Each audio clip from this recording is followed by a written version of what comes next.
Oke, Assalamualaikum warahmatullahi wabarakatuh.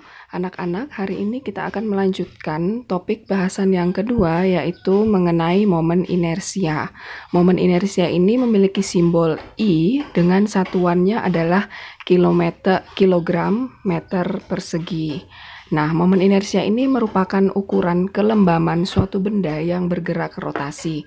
Jadi suatu benda itu punya ukuran apakah benda tersebut mudah untuk diputar atau semakin sulit untuk diputar.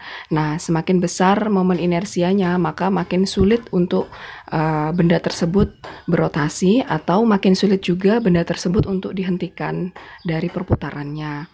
Nah, momen inersia ini dipengaruhi oleh yang namanya massa benda, jarak benda terhadap sumbu putar, bentuk benda, serta letak sumbu putar. Nah, untuk persamaan umum momen inersia adalah I sama dengan mr kuadrat, di mana I itu adalah momen inersia, M itu adalah massa benda, satuannya kilogram, kemudian R itu adalah jarak benda ke sumbu putar. Nah, untuk di dalam momen inersia ini akan ada yang namanya berlaku untuk momen inersia satu benda atau partikel. Jadi misalkan ada sebuah sumbu putar, misalnya saja seperti ini, kemudian di samping sumbu putar tersebut ada suatu partikel yang dikaitkan, misalkan seperti ini sumbu putarnya, kemudian di sisi kanannya sini ada partikelnya. Nah, partikel ini akan diputar. Maka ketika partikelnya diputar terhadap sumbu putar, dia punya momen inersia. Nah, karena partikelnya hanya satu, kita menyebutnya momen inersia untuk satu partikel. Jadi di sini momen inersia untuk satu partikel berlaku I sama dengan mr kuadrat. Namun, jika partikelnya ada banyak atau lebih dari satu, atau kita sebut sebagai n partikel, maka persamaannya menjadi I sama dengan sigma mn dikalikan Rn kuadrat. N ini maksudnya benda ke-1, benda kedua, benda ketiga, dan seterusnya. Sehingga inersia totalnya adalah M1 R1 kuadrat ditambah M2 R2 kuadrat ditambah M3 R3 kuadrat, dan seterusnya. Tergantung banyaknya jumlah partikel. Oke, selanjutnya akan Ibu kenalkan juga mengenai momen inersia pada benda-benda tegar. Maksudnya, benda tegar ini adalah benda yang wujudnya tidak berubah-ubah bentuknya, seperti silinder tipis, silinder pejal, bola tipis berongga, atau batang yang mana punya momen inersia masing-masing baik di pusat perputaran atau di ujung perputarannya. Untuk silinder tipis ini, persamaan momen inersianya adalah I sama dengan mr kuadrat. Untuk silinder pejal, I sama dengan setengah mr kuadrat. Untuk bola pejal, I sama dengan 2/5 mr kuadrat. Contohnya bola pejal itu apa? Seperti bola golf. Nah, kemudian bola tipis berongga, I sama dengan 2/3 mr kuadrat. Bola tipis berongga ini contohnya bola kasti yang tengahnya tidak ada di tengahnya itu dia berongga. Kemudian batang poros di tengah, maksudnya batang poros di tengah, misalkan ini sebuah batang, kemudian porosnya di tengah, maka dia diputar terhadap porosnya. Kemudian persamaannya adalah 1/12 ml kuadrat. Kemudian ada juga batang yang porosnya di ujung. Jadi misalkan ini batang seperti tadi, porosnya di ujungnya, jadi dia diputar terhadap ujungnya. Nah, itu nilainya adalah 1/3 ml kuadrat. Jadi, dari beberapa benda tegar di sini, maka kita bisa menyimpulkan inersia itu adalah konstanta dikalikan mr kuadrat. Karena kita lihat konstanta masing-masing benda berbeda-beda ya. Kalau tadi di inersia partikel, dia mr kuadrat sama seperti silinder tipis, tetapi ketika sudah bendanya tegar, yaitu contohnya bola pejal, silinder pejal, bola tipis berongga, dia punya konstanta inersia masing-masing. Untuk lebih lanjutnya, dari segi gambar, kalian bisa lihat di ringkasan buku solatif halaman ketiga. Nah, di situ ada contoh-contoh bentuk dari masing-masing yang sudah Ibu tuliskan di sini. Jadi, kesimpulannya untuk momen inersia benda tegar, kita bisa menuliskan bahwa inersia adalah K mr kuadrat. K ini nanti tergantung jenis bendanya apa. Jadi kalau ada contoh soal mengenai bola tipis berongga, maka kalian ingat konstantanya adalah 2/3 mr kuadrat. Seperti itu. Oke, berikutnya kita akan membahas dan menganalisis momen inersia n partikel untuk dua sumbu putar. Kalau tadi kita bicara masih satu sumbu putar ya, jadi tergantung jumlah partikelnya berapa. Kalau misalkan satu ya pakai persamaan I sama dengan mr kuadrat, tapi kalau misalkan banyak ya inersianya tinggal dijumlahkan saja. Nah, sekarang kalau misalkan sumbu putarnya ada dua, nah, itu seperti apa penyelesaiannya? Maka konsepnya adalah ketika ada dua sumbu putar dikaitkan, maka nanti akan menghasilkan dua arah perputaran yang berbeda. Maksudnya seperti ini, misalkan yang pertama, apabila kawat diputar terhadap sumbu X, maka momen inersia di sumbu X tidak akan berpindah posisi dan benda di sumbu Y yang akan berputar. Contohnya seperti ini, Ibu ilustrasikan pakai spidol. Misalkan ini ada arah sumbu X, kemudian yang di sini arah sumbu Y, sama seperti pada gambar. Nah, partikelnya kita misalkan tutupnya ini ya. Jadi ini M1, ini M2, ini M3, yang di sini adalah M4. R1 ini adalah jarak dari partikel 1 sampai ke poros. R2 jarak dari partikel kedua sampai ke poros. R3 adalah jarak dari partikel ketiga sampai ke poros, begitu juga dengan R4, jarak dari partikel keempat sampai ke poros. Nah, di sini kita bisa membuat tiga kondisi. Perputaran partikel terhadap sumbu X, terhadap sumbu Y, atau terhadap poros putarnya.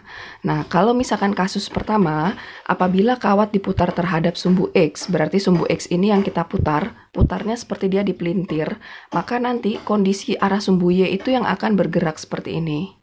Nah, seperti itu kira-kira. Jadi, ketika dia diputar arah sumbu X, maka partikel di sumbu X ini tidak akan berubah posisinya. Maka, ketika dihitung, inersia arah sumbu X atau inersia terhadap sumbu X menghasilkan sigma Mn dikalikan Rn kuadrat. Ix-nya ini adalah inersia semuanya kita jumlahkan. Inersia pada partikel 1, 2, 3, dan 4.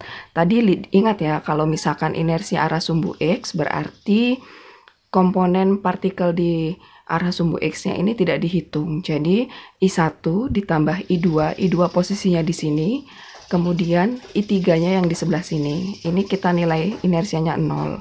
Sedangkan I1 dan I3-nya bisa kita hitung.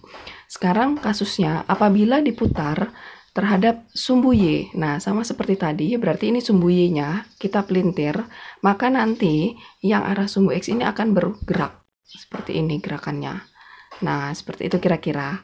Jadi, partikel yang nempel di sumbu Y ini tidak akan berubah posisinya, sehingga ketika diputar arah sumbu Y, maka inersia sumbu Y adalah jumlah dari semua partikelnya, Mn dikali Rn kuadrat, maka inersia arah sumbu Y adalah I1, I2, I3 ditambah I4, yang 0 adalah I1 dan I3, atau inersia yang ada di sumbu Y.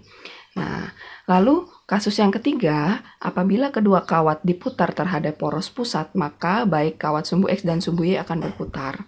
Jadi ketika dia digerakkan terhadap poros, maka yang atas ini bergerak seperti ini, dan yang kanan bergerak seperti ini. Jadi semuanya saling berputar ke depan belakang dan samping kanan kiri.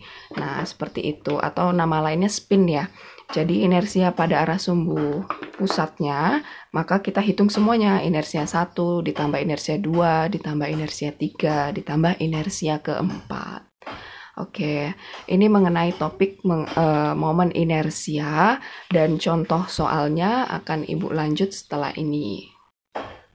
Oke, sekarang kita masuk ke dalam contoh soal, yang mana nomor 1 dan 2 ini masih dalam kondisi momen inersia satu sumbu putar.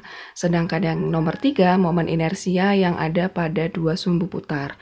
Coba kita analisis pertama, untuk menentukan momen inersia pada satu sumbu putar, misalkan ada sebuah partikel dikaitkan pada suatu poros. Nah, tongkat porosnya ini diputar, sehingga misalkan saja ini porosnya, kemudian tutupnya ini adalah partikel, dia diputar.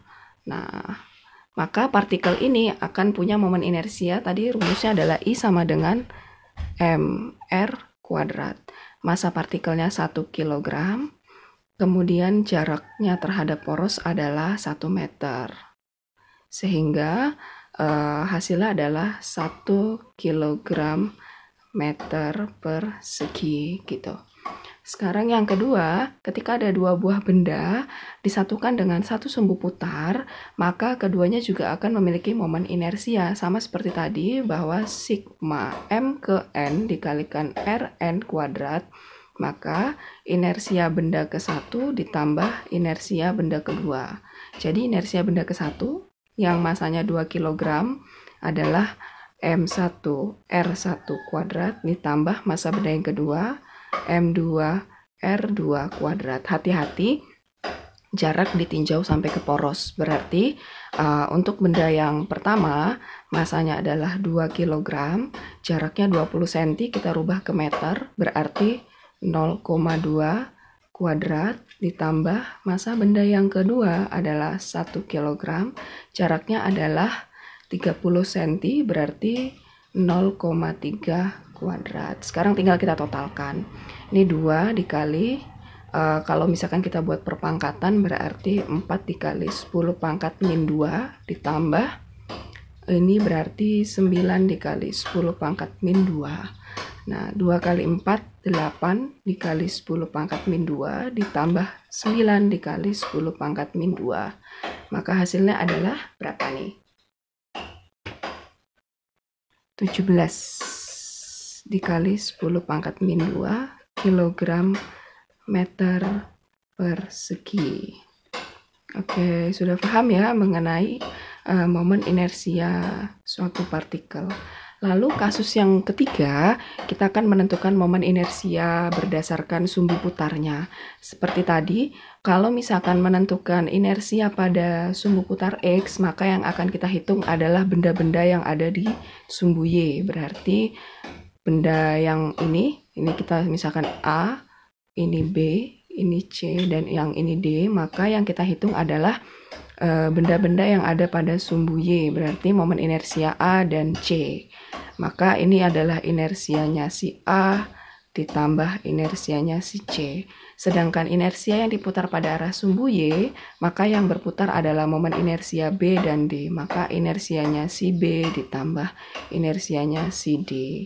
Jika momen inersia diputar terhadap poros, maka inersia totalnya adalah semuanya. Inersia yang ada di A ditambah inersia di B ditambah inersia di C ditambah inersia di D. Untuk selanjutnya bisa dihitung sendiri ya. Oke, Ibu akhiri dulu. Wassalamualaikum warahmatullahi wabarakatuh.